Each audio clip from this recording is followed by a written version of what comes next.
So this is my 28-gallon seahorse tank, and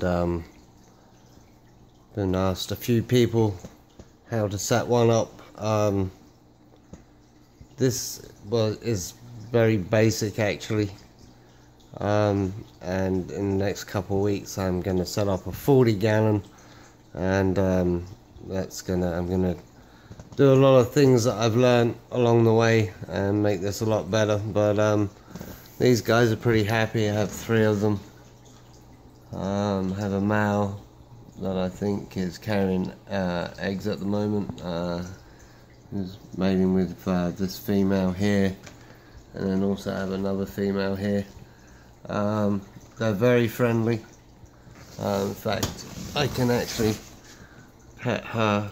She'll let me pet her. She likes. I've been involved with horses all my life, so I tend to treat these guys like horses. But anyway, I started out with a 28-gallon. Just used a sandbed, just a small amount of live rock, but I found these were great hitching posts. Actually, the male likes to spend his days hooked to this, and he actually hangs upside down and looks inside these little cave here.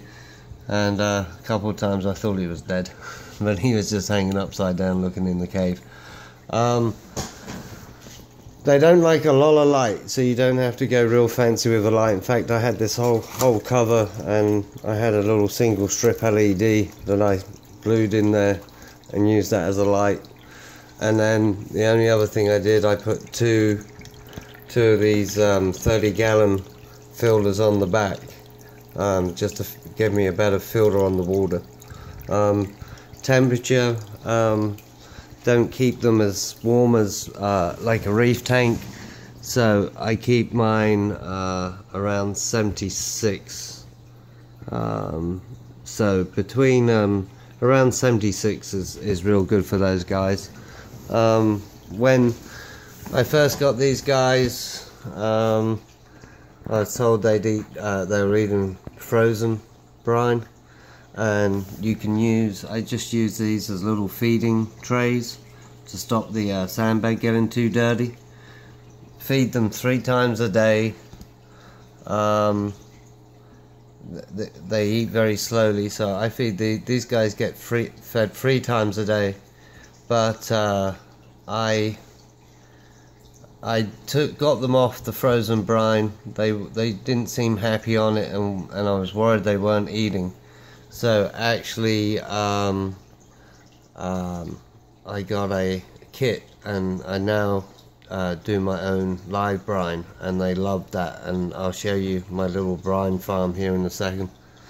So that's really it. These are actually fake plants, and they love hanging on these.